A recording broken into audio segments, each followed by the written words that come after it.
Terus tadi yang Mas Sony bilang di awal, menentukan orang tuanya siapa atau menentukan apakah ini saudara aku atau bukan gitu. Jadi menentukan hubungan kekerabatan baik ke atas maupun ke samping atau ke bawah gitu. Pemeriksaan DNA atau tes DNA adalah pemeriksaan laboratorium yang fungsinya untuk menganalisis apa yang dianalisis, informasi genetik yang terkandung di dalam DNA tersebut. Gitu. Oke, jadi sebenarnya tujuan tes DNA itu untuk apa sih, Dok? Jadi yang paling pertama itu untuk keperluan medis.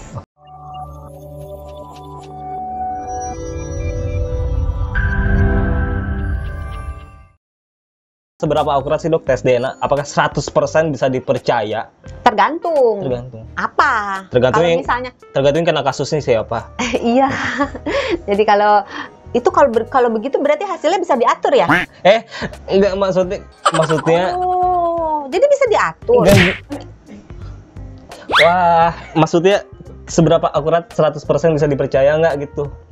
Dari sisi kesehatan. Oh, bukan wanipiro. Bukan.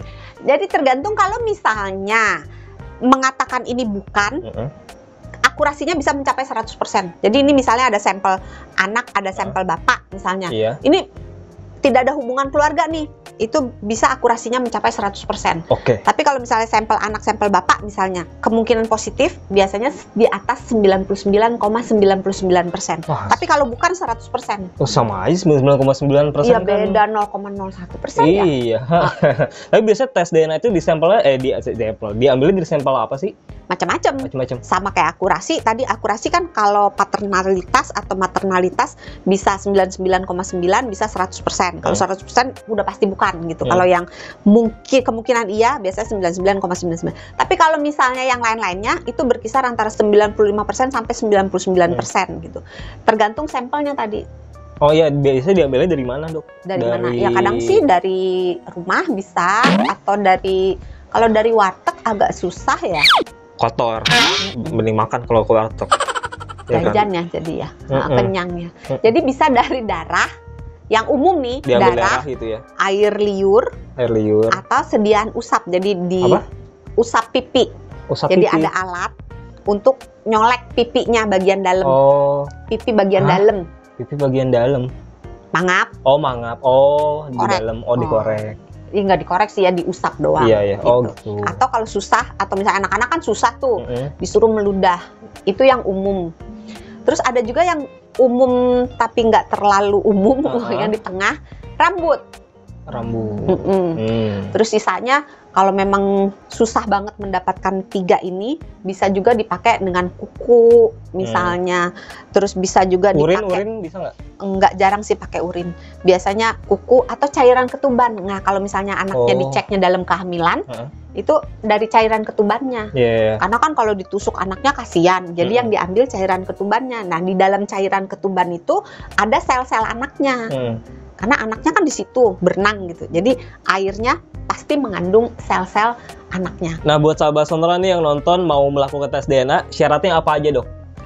Sebenarnya nggak banyak sih ya, tapi yang paling inti nih, kalau mau hasilnya akurat, maka sampelnya harus bagus. Sampelnya bagus itu, misalnya kalau rambut nih, kan kalau di film-film suka dicetik rambutnya satu gitu kan ya. Itu tergantung, kalau ditariknya cuma 1, biasanya kurang. Harus? Biasanya 5-10. Begitu. Nah, terus kalau misalnya yang ditarik 1 nggak ikut folikel rambutnya, jadi cuma rambutnya doang. Folikel tuh nggak nyampe akar gitu maksudnya? Itu juga nggak bisa dites. Jadi harus nyampe akar ya? Jadi kadang-kadang misalnya kita potong rambut nih, terus berserakan diambil gitu. Itu nggak bisa. Karena di dalam batang rambutnya, kalau tidak menyertakan si folikel rambutnya, si akar rambutnya ini, maka tidak ada banyak informasi DNA yang ada di situ. Jadi dia harus menyertakan si folikel rambutnya. Terus cara tahunya gimana? Kalau misalnya rambut, kalau kita cabut gini, di ujungnya kan kadang-kadang suka ada bulet-buletnya tuh. Merhatiin nggak? Ya kan? Nah, jadi dia belum pernah nyambut rambut sih. Ngapain juga sih, Dok? Dalam kondisi apa sih harus nyambut rambut? Kalau perempuan kalau berantem kan jegut-jegutan ya. Jegut gitu. Folikel. Ganas ya ternyata. Berarti dokter pernah berantem tuh. Pernah jegut-jegutan. Enggak, cinta damai aku mah. Jadi kalau ditarik begini, kita lihat rambutnya. Kalau rambutnya lurus, yang deket ke paku kulit kepala itu ada pentolnya. Nah, pentolnya itulah folikel rambut alias akar rambutnya. Kalau nggak ada itu, nggak ada gunanya. Jadi harus pentolnya itu harus ada. Jadi nggak bisa cuma potong rambut atau disisir misalnya. Kan sering tuh, kalau di film-film gitu, ambil secumput gitu kan. Tergantung ada folikelnya nggak. Pada umumnya rambut yang ada di sisir atau yang rontokan di ubin gitu kan, kalau perempuan suka rontokan di ubin, itu kalau dikumpulin biasanya nggak ada. Karena rambut yang rontok atau yang rontok di tanah atau yang disisir rontok, itu biasanya rambutnya itu secara natural memang udah rontok. Jadi dia rontok sendiri, nggak menyertakan akar rambutnya. Karena dia secara natural emang udah waktunya rontok gitu. Jadi ya ada guna. Syaratnya itu sampelnya harus bagus ya. Harus cukup. Terus harus bagus, caranya bagus.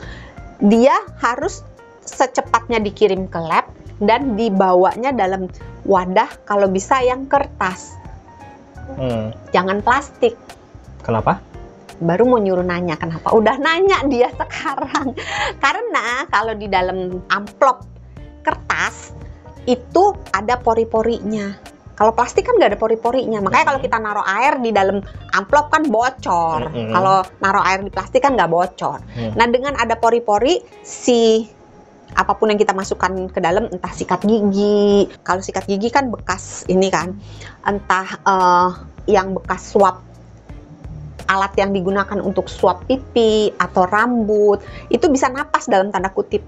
Jadi dia tidak mengalami kerusakan jaringan. Makanya masukinnya juga, terus ngambilnya juga tangan kita harus bersih. Steril. Terus kalau misalnya ngambil yang disuap pipi atau kita ngeludah, jangan ngerokok, jangan makan apapun, minum apapun gitu.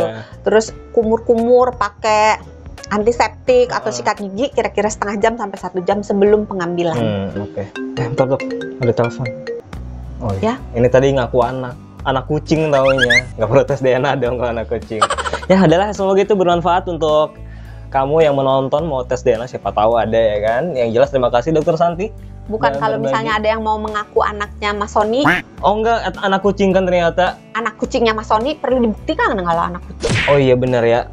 Itu makanya kucingnya nakal sih. Nah itu dia, itu kan perlu dikasih tahu ya genetiknya nakal apa enggak. Yang jelas jangan lupa subscribe channel YouTube-nya Sonora @SonoraFM92 dan pantengin terus Kamu Sehat episode selanjutnya. Oke, kalau gitu Sony Wicaksono pamit, Dokter Santi juga pamit. Jangan lupa jaga kesehatan karena sehat itu mudah, sehat itu murah.